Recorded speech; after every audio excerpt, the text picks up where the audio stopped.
Welcome to Tales by Felix, where every story unlocks a new world. Remember to subscribe, like and share. Let's begin.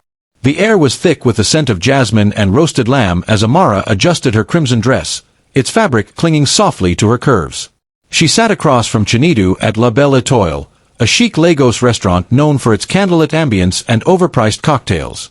Tonight was their 2-year anniversary, and Amara had planned every detail meticulously. A corner table by the floor-to-ceiling windows, a playlist of Afrobeat love songs humming in the background, and a waiter primed to deliver a chocolate soufflé with a sparkler at the perfect moment. She wanted Chinedu to feel cherished, to see the effort she'd put into making this night special. Chinedu looked dashing in his tailored navy blazer, his smile warm but tinged with something Amara couldn't quite place.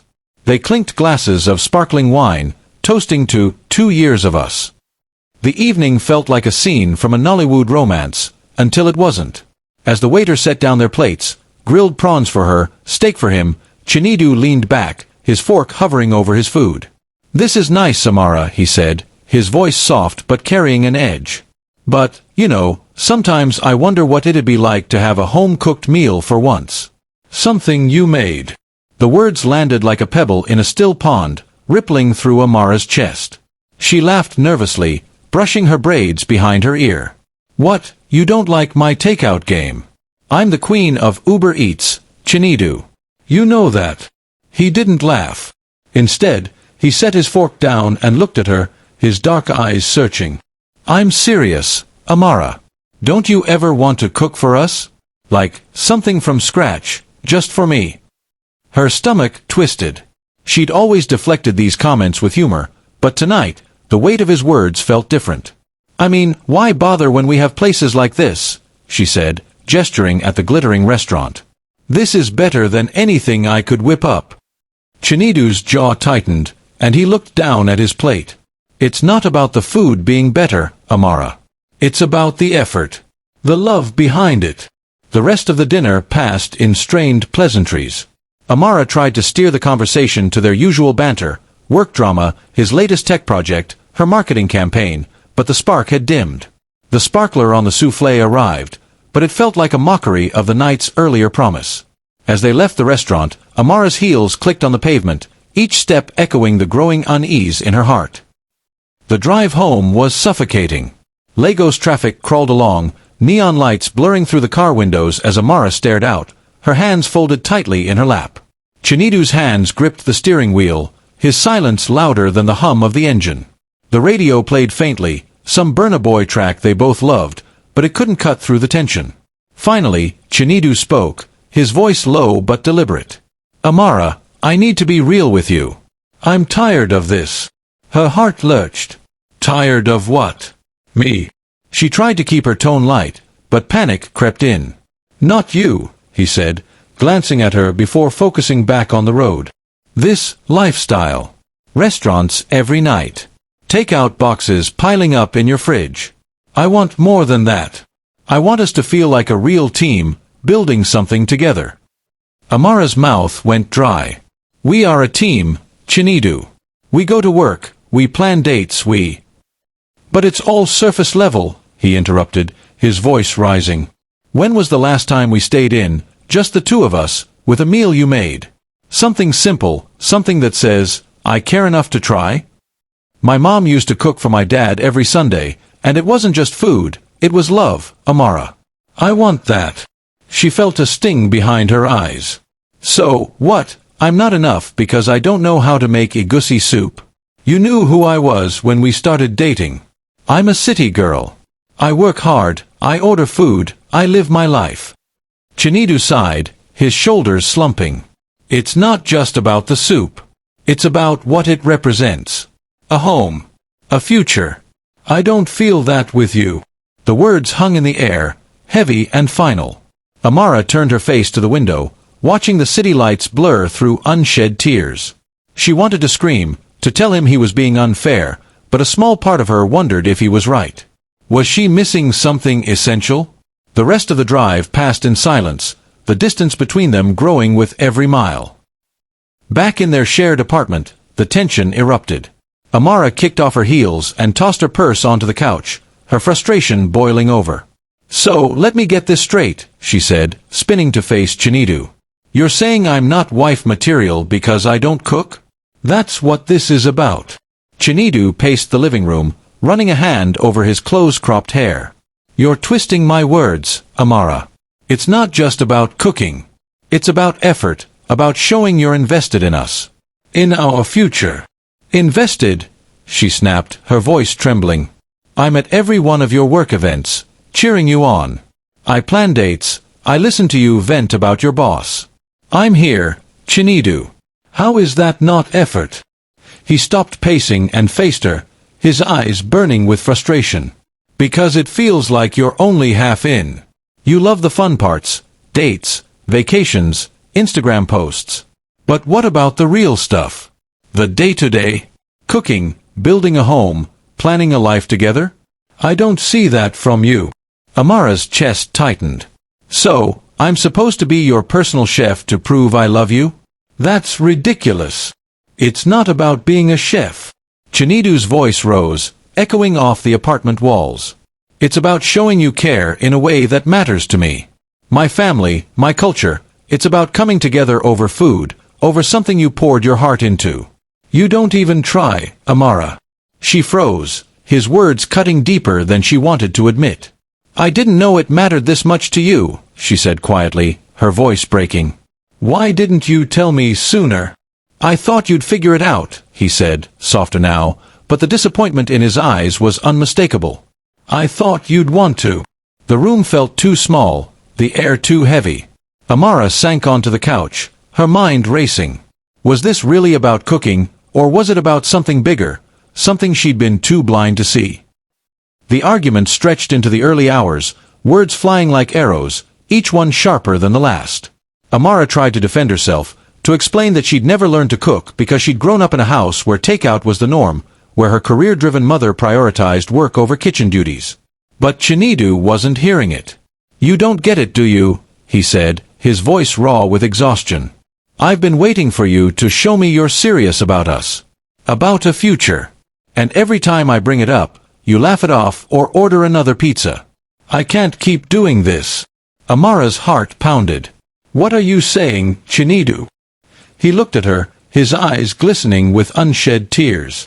I don't see a future with someone who doesn't even know how to boil water. The words hit like a physical blow, knocking the air from her lungs. She stared at him, waiting for him to take it back, to say he didn't mean it. But he didn't. Instead, he grabbed his keys and headed for the door. Where are you going? She whispered, her voice barely audible. I need space, he said, not turning around. I can't do this right now. The door clicked shut behind him, and Amara collapsed onto the couch, the silence deafening. She replayed his words in her mind, each syllable a dagger. I don't see a future with someone who doesn't even know how to boil water. She felt exposed, inadequate, like every insecurity she'd ever buried had been dragged into the light. Was she really so lacking? Was her worth as a partner tied to a skill she'd never valued?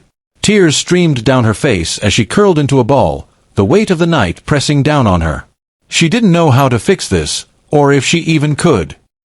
The next morning, Amara woke with a headache and a hollow ache in her chest. Chinedu hadn't come home, and his absence felt like a gaping wound. She made coffee, her one kitchen skill, courtesy of a Keurig machine, and sat at the dining table, staring at the empty chair where he usually sat. Her phone buzzed with notifications, but she ignored them, lost in her thoughts. Her mother's voice echoed in her mind, sharp and insistent. Amara, you need to learn how to cook, she'd said countless times during her teenage years. A woman who can't feed her family is incomplete. Amara had always rolled her eyes, dismissing the advice as outdated. Her mother, a lawyer who spent more time in courtrooms than kitchens, had hired cooks and relied on restaurants herself. Why should Amara be any different? She'd prided herself on her independence, her ability to thrive in a fast-paced world without being tethered to domestic expectations. But now, those words felt like a prophecy fulfilled. Chinedu's rejection had cracked open a vault of doubt, and her mother's warnings poured out, taunting her. Had she been wrong to shrug off those lessons? Was her modern, takeout-fueled lifestyle a betrayal of the life Chinedu wanted? She wandered into the kitchen, opening cabinets she rarely touched. A bag of rice, a dusty can of tomatoes, a half-empty jar of groundnut oil, relics of a life she'd never embraced. She picked up the can, her reflection distorted in its shiny surface. "Who am I kidding?" she muttered, setting it down with a thud. "I don't even know where to start." Her phone buzzed again, and this time, she glanced at it. A message from Ifyananya, her best friend. "You okay?" Chinedu just posted a cryptic quote about knowing when to let go. "What's going on?" Amara's heart sank. She typed a quick reply, "Not okay. Can we talk?" and hit send, knowing she needed someone to help her make sense of the wreckage. But as she waited for Ifyananya's response, her mother's voice lingered, a haunting reminder that maybe, just maybe, she'd been wrong all along. Amara sat cross-legged on her couch, the dim glow of her phone casting shadows across her tear-streaked face. It was 2 a.m., and sleep was a distant dream. Chinedu still hadn't returned, and the apartment felt like a museum of their shattered relationship. His sneakers by the door, a half-read tech magazine on the coffee table, the lingering scent of his cologne. Her thumb hovered over Instagram, temptation gnawing at her resolve. She knew she shouldn't, but the ache in her chest demanded answers. She typed Nkechi_chef into the search bar. Chinedu's ex-girlfriend's handle burned into her memory from a careless comment he'd once made. Nkechi's profile loaded, a curated gallery of perfection, sunlit selfies, vibrant market halls, and, most painfully, platters of glistening jollof rice, creamy egusi stew, and golden puff-puff. Each post screamed domestic goddess, the kind of woman Chinedu apparently wanted. Amara's stomach churned as she scrolled, captions like, "Cooking is love made edible," and "Made this for Bae," mocking her. She paused on a photo of Nkechi in a sleek kitchen, her smile radiant as she held a tray of chin-chin. The comments were a chorus of praise. "Wife material." "Chinedu was lucky to have you." Amara's breath hitched. Had he compared her to Nkechi? Was this why he'd left? "Why am I doing this to myself?" she whispered, tossing the phone onto the cushion. But the images lingered, fueling a cocktail of insecurity and regret. She imagined Chinedu at Nkechi's table, savoring a meal she'd never know how to make. The thought was a knife to her already bruised heart. Her phone buzzed, snapping her out of her spiral. A text from Ifyananya, "I'm outside. Open the door." Amara wiped her eyes, shuffled to the door, and let her best friend in, bracing for the conversation she both needed and dreaded. Ifyananya swept into the apartment like a storm, her Ankara head wrap vibrant even in the dim light. She dropped her bag on the floor and pulled Amara into a hug, her perfume a comforting mix of vanilla and spice. "Girl, you look like you've been wrestling with a ghost," she said, holding Amara at arm's length. "What happened?" Amara collapsed onto the couch, the story spilling out in jagged pieces. The anniversary dinner, Chinedu's cooking comment, the car ride confession, the breakup bombshell. Ifyananya listened, her expression shifting from sympathy to something sharper.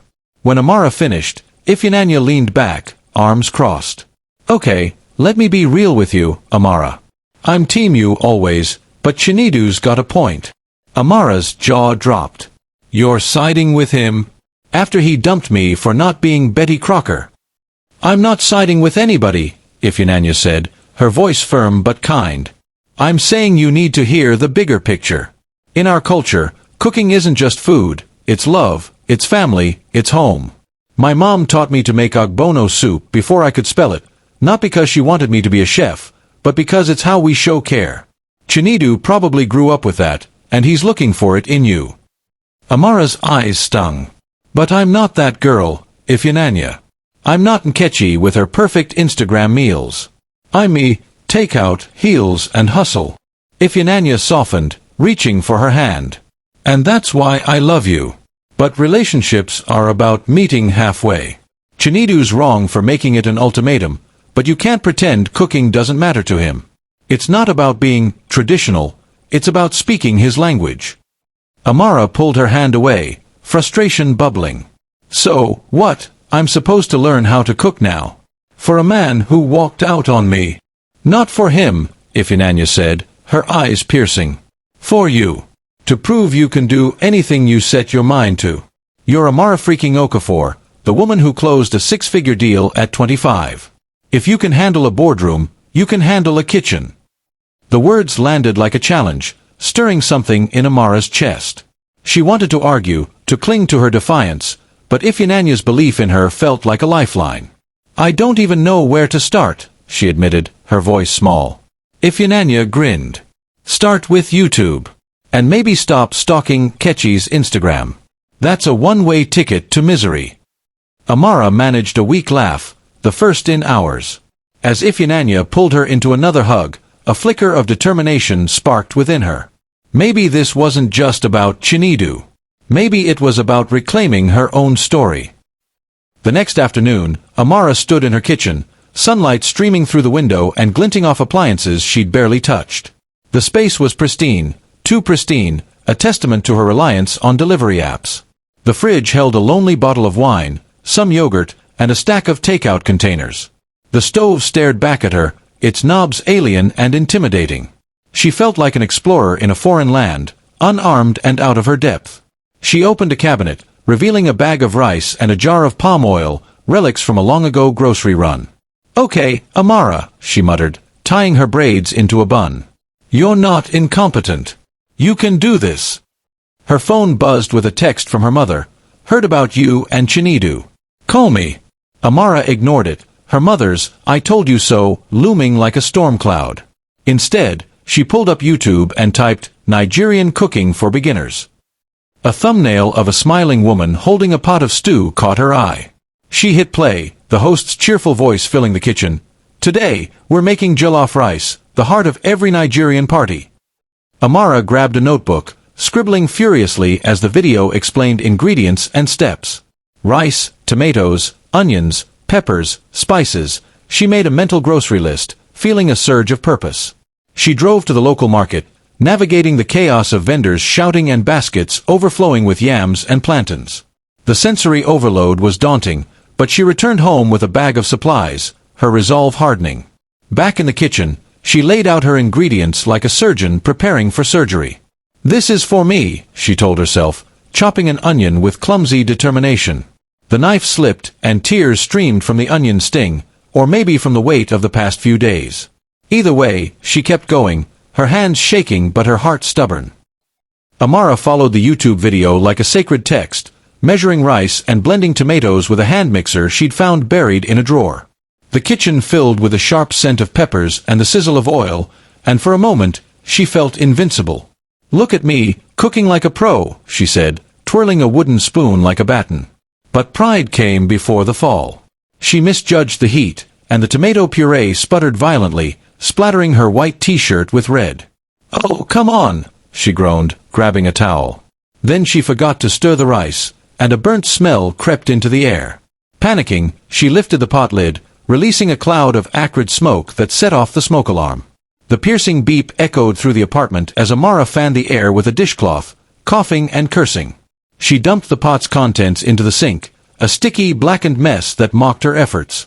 "This is why I order food," she yelled, sinking to the floor, her back against the cabinet. The alarm finally stopped, leaving a ringing silence and the bitter taste of failure. She stared at the mess, her confidence shattered. "I can't do this," she whispered, tears welling up. The kitchen felt like a battlefield, and she'd lost spectacularly. But as she sat there, Ifeanyia's words echoed, "Prove you can do anything." She wiped her eyes, stood, and grabbed her phone. Maybe she'd failed, but she wasn't done yet. Amara's thumb hovered over the Instagram Stories button, her kitchen disaster still fresh. She'd cleaned the worst of the mess, but the burnt pot sat in the sink like a badge of defeat. On impulse, she opened her camera, flipped it to selfie mode, and hit record. "Hey guys," she said, her voice shaky but laced with humor. "So, I tried to make jollof rice today, and, let's just say my kitchen's now a crime scene." She panned to the sink, zooming in on the charred pot. "If anyone's got tips for a girl who's never cooked a day in her life, I'm all ears. Send help." She posted the story, expecting a few laughs from her friends. But within minutes, her phone buzzed with notifications. Her followers, mostly colleagues and old unimates, flooded her with responses. "Girl, we've all been there," one wrote, sharing a photo of a lumpy stew. "Try less heat next time," another advised. A cousin sent a voice note, "Amara, you're brave for even trying. Call me, I'll walk you through it." The support was overwhelming, a virtual hug when she needed it most. She laughed through tears, reading stories of kitchen fails, exploded eggs, salty soups, cakes that sank like stones. For the first time since Chinedu's departure, she didn't feel alone. Then a DM slid in from an account called Naija Foodie Queen.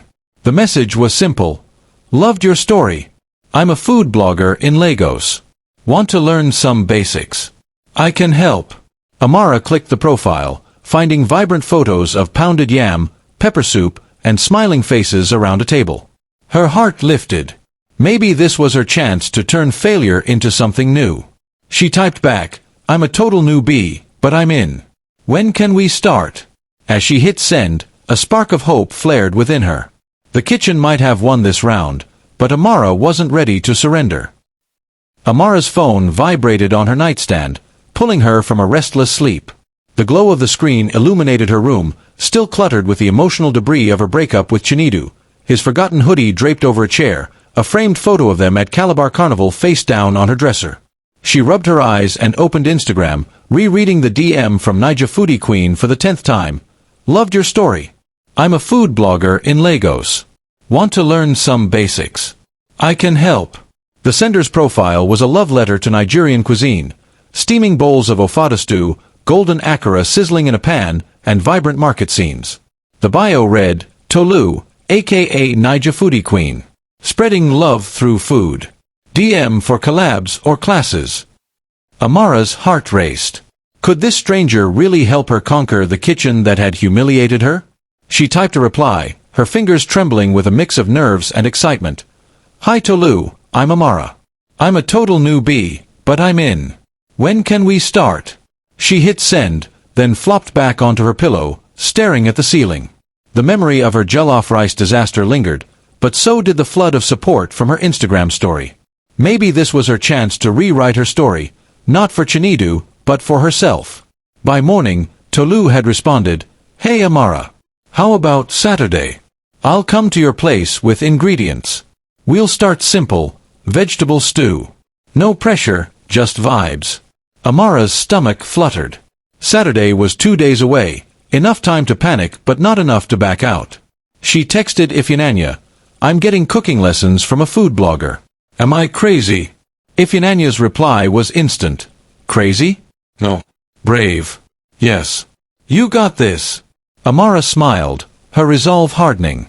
She didn't know Tolu, but something about this felt right, like a door opening when she'd thought they were all slammed shut. Saturday arrived with Lagos' usual chaos, honking danfos, vendors hawking roasted corn, and the relentless sun. Amara's apartment buzzed with nervous energy as she tidied her kitchen, scrubbing the sink where her burnt jollof rice had met its demise. When the doorbell rang, she smoothed her t-shirt and opened the door to find Tolu, a petite woman with a megawatt smile and a tote bag brimming with fresh spinach, tomatoes, and peppers. Amara, right? You ready to become a kitchen star? Tolu said, her voice warm and teasing as she breezed inside.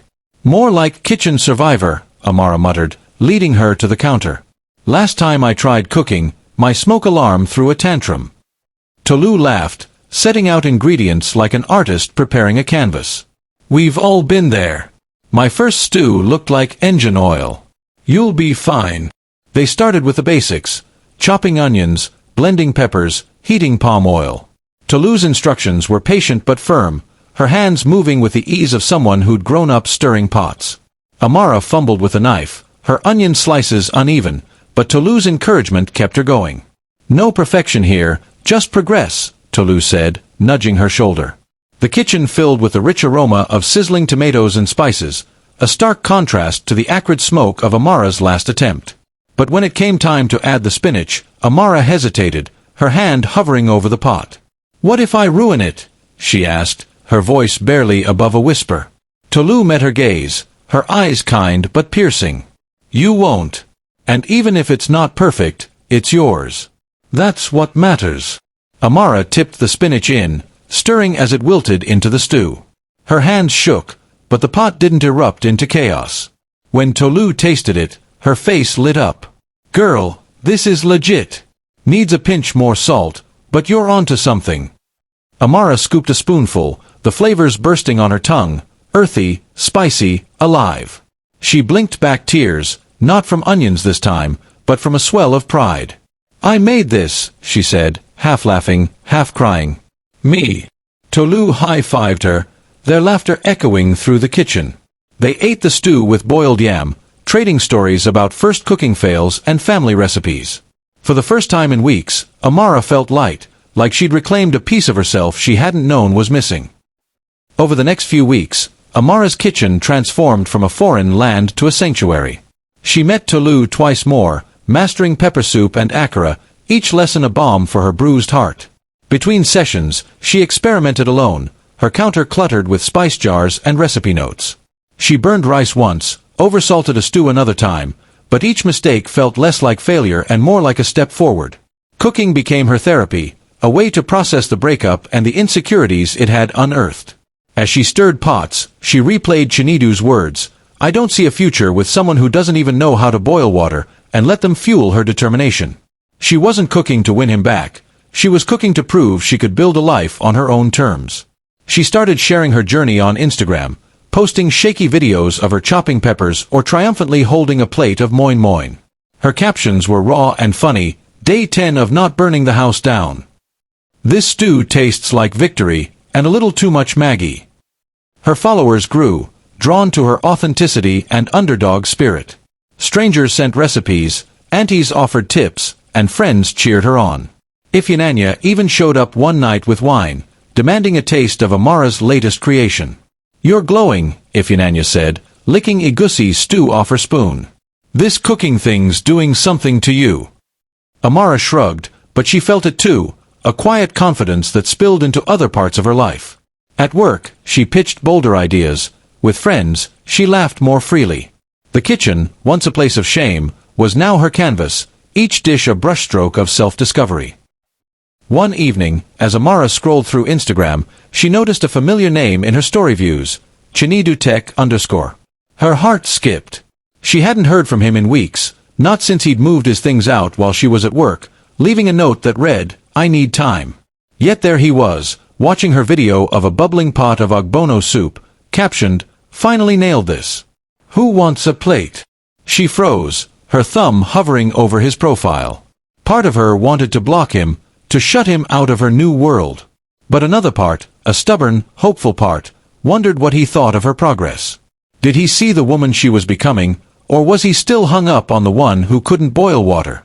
The next day, he viewed another story, this time of her frying plantain, her laughter audible as she dodged oil splatters. Then another, and another. Each view felt like a pebble tossed into her calm, rippling her emotions. She confided in Tolu during their next lesson, her voice tight as she pounded yam. "He's watching my stories," Amara said, her pestle thudding rhythmically. "Does he miss me, or is he just, I don't know, spying?" Tolu raised an eyebrow, stirring a pot of stew. "Does it matter? You're not cooking for him anymore, right?" "Right," Amara said, but the word felt hollow. She wanted to believe she was over Chinedu, but his silent presence on her screen stirred old wounds, and old hopes. "Focus on you," Tolu advised, handing her a spoon to taste the stew. "If he comes back, it's because he sees you, not just your food. And if he doesn't, you're still winning." Amara nodded, the stew's warmth grounding her. But as she posted another story that night, a plate of pounded yam and stew, captioned, "Made with love for me," she couldn't help wondering if Chinedu would watch, and what it might mean if he did. Amara was curled up on her couch, binge-watching a Nollywood rom-com, when her phone pinged. She glanced at the screen, expecting Ifeananya or Tolu, but the name stopped her cold, Chinedu. Her pulse quickened as she opened the message, "That Igusi soup looks amazing. Did you make that?" She stared at the words, her emotions a tangled knot. Part of her wanted to ignore him, to let his text sit unanswered like his note had. But another part, the part that still remembered his laugh, his hand in hers during quiet moments, itched to respond.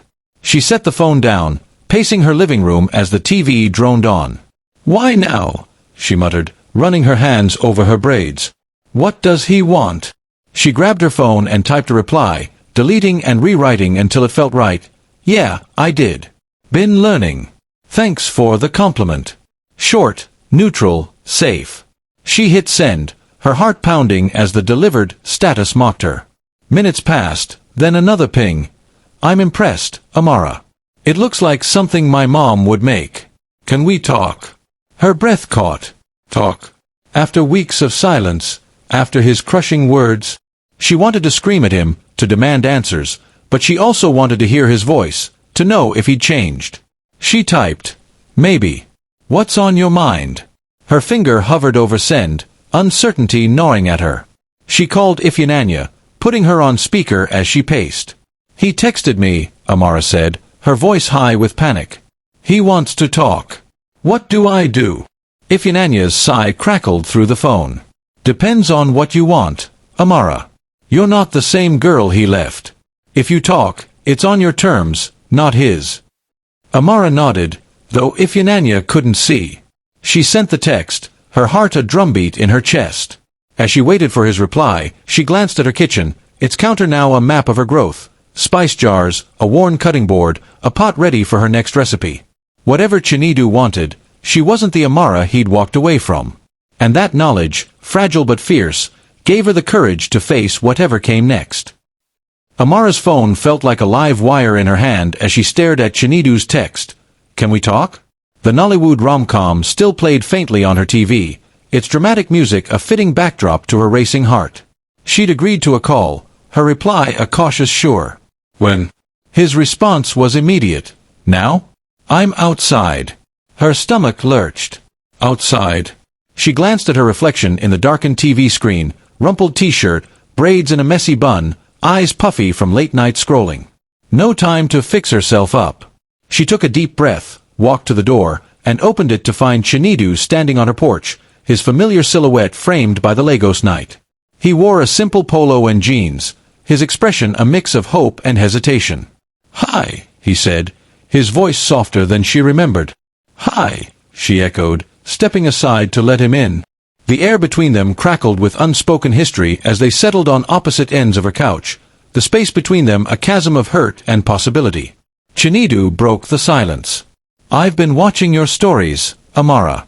The cooking, the stew, the plantain, it's incredible. You're different. She crossed her arms, her guard up. Different how? Because I can make egusi soup now. He winced, rubbing the back of his neck. I didn't mean it like that. I mean you seem stronger. Like you're figuring things out. I miss you, and I'm sorry for how I left things. Her throat tightened. She wanted to believe him, but his words from that night, I don't see a future with someone who doesn't even know how to boil water, still stung. You hurt me, Chinedu, she said, her voice steady despite the tremor in her chest. You made me feel like I wasn't enough because I didn't fit your idea of a perfect partner. He looked down, his hands clasped tightly. I know. I was wrong to put that on you.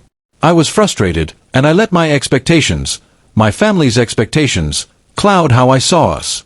But seeing you now, what you're doing, I realize I didn't appreciate who you were. Amara studied him, searching for sincerity. His eyes met hers, raw and unguarded, but she wasn't ready to let him back in. I'm not cooking to prove myself to you, she said. I'm doing this for me. Because I deserve to know I can. He nodded, a small smile tugging at his lips. I see that. And it's beautiful. They talked for hours, the conversation a delicate dance of apologies and revelations.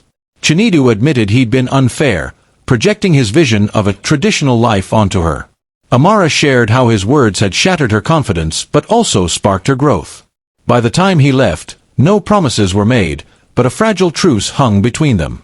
As she closed the door, Amara felt a flicker of hope, but also a fierce resolve to keep her journey her own. A week later, Amara invited Chinedu over for dinner. The decision wasn't about winning him back, it was about showing herself, and him, who she'd become. She spent the day in her kitchen, now a familiar haven, preparing a spread she'd never dreamed possible. Jollof rice, pepper soup, fried plantain, and a vegetable stew she'd perfected with Toulouse guidance. The aromas filled her apartment, a symphony of spices that made her chest swell with pride. When Chinedu arrived, his eyes widened at the table, set with her best plates and a single candle flickering in the center. Amara, this looks wow, he said, his voice thick with awe. Sit, she said, gesturing to a chair. Let's eat. They ate in companionable silence at first, the clink of cutlery punctuating the air. Chinedu savored each bite, his compliments genuine but restrained. This jollof is fire, he said, grinning. Better than my mom's, but don't tell her I said that. Amara laughed, the sound easing the tension. Don't worry, my lips are sealed. As they finished the meal, she leaned back, her heart steady. I didn't cook this to impress you, Chinedu, she said, her tone firm but kind. I cooked it because I wanted to. Because I've learned to love this process, to love what I can create. I'm not trying to be someone I'm not. He nodded, his expression serious. I get that now. And I'm sorry for making you feel like you had to be someone else. I was wrong. The admission hung between them, heavy but healing. Amara felt a weight lift, not because he apologized, but because she'd proven to herself she didn't need his validation. The dinner wasn't a plea for reconciliation, it was a celebration of her growth, a declaration that she was enough. Over dessert, store-bought chin-chin, because Amara wasn't that advanced yet, they dove into the conversation they'd been circling. The candle flickered, casting soft shadows as Amara spoke first, her voice steady. When you left, I felt like I'd failed, she said, tracing the rim of her glass. Not just at cooking, but at being the partner you wanted. I spent weeks hating myself, comparing myself to Nkechi, wondering why I wasn't enough. Chinedu's face fell. Nkechi. Amara, that was never about her. I was stupid, projecting my frustrations onto you. I grew up watching my parents build a life together, and food was part of that. I thought you not cooking meant you didn't care about us. She nodded, understanding but not excusing. I get where you were coming from, but you didn't talk to me. You judged me. And that hurt more than anything. I know, he said, his voice breaking. I was wrong to make it about one thing, like cooking defined you. I see you now, the real you. The woman who's out here learning, growing, inspiring people online. I'm proud of you, Amara. Her eyes stung, but she held his gaze. Thank you. But I need you to understand something. I'm not cooking to fit your mold. I'm doing this because it makes me feel alive, because it's mine. If we move forward, it's not about me becoming wife material. It's about us building something real, together. Chinedu reached for her hand, his touch tentative. I want that. I want us, not some checklist of what I thought a relationship should be. Can we try again? Amara didn't answer right away. She looked at the table, at the plates of food she'd made with her own hands, and felt a surge of clarity. Maybe, she said finally. But it's going to be different this time. On my terms. The weeks that followed were a cautious dance. Amara and Chinedu didn't rush back into their old rhythm. Instead, they rebuilt, brick by brick. He joined her for cooking lessons with Tolu, chopping onions with a beginner's clumsiness that made her laugh. They went on dates, sometimes to restaurants, sometimes to her kitchen, where they cooked together, his tech bro precision clashing with her newfound creativity. One evening, as they kneaded dough for Puff Puff, Chinedu paused, flour dusting his hands. I'm learning too, you know, he said, his eyes soft. Not just cooking, but how to love you the way you deserve. No expectations, just us. Amara's heart warmed, but she kept her guard up. Good, she said, smirking. Because I'm not here to be your personal chef. He laughed, flicking flour at her. Noted. But I'm keeping you for the jollof. Their relationship wasn't perfect. There were still arguments, moments when old wounds resurfaced. But Amara felt different, stronger, grounded in her own worth. Her Instagram following grew, her cooking videos going viral as she shared her journey with raw honesty. Messages poured in from women inspired by her story, thanking her for showing that growth was possible, that love didn't mean losing yourself. Tolu became a close friend, her mentorship evolving into late-night chats about life and ambition. Ifeanyi cheered from the sidelines, dubbing Amara Jollof Queen. And her mother, after a tearful phone call, admitted she was proud, though she couldn't resist adding, I told you cooking matters. Amara didn't need Chinedu to complete her, but she chose to let him in, on her terms. Their second chance wasn't about erasing the past, but building a future where they both showed up fully, flaws and all. Amara stood in her kitchen, now a vibrant hub of spices, laughter, and possibility. It was a Saturday, and she was hosting a small dinner for Tolu, Ifeanyi, and Chinedu, a celebration of her journey and the people who'd shaped it.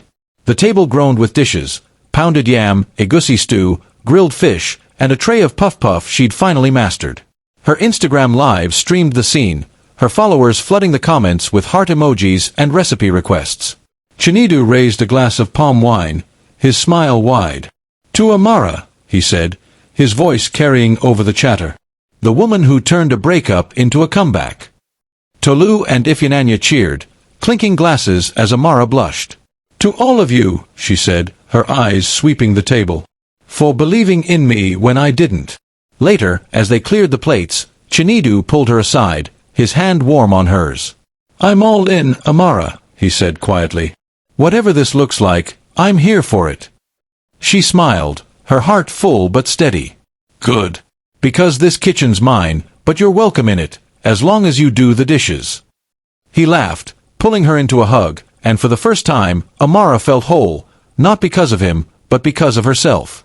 Her kitchen was no longer a battleground but a symbol of her resilience, a place where she cooked for love, for growth, for connection. Her viral journey had inspired thousands, but more importantly, it had redefined her. Amara's story wasn't just about cooking, it was about claiming her power, setting her own rules, and building a love story, romantic and personal, that was truly hers. The end.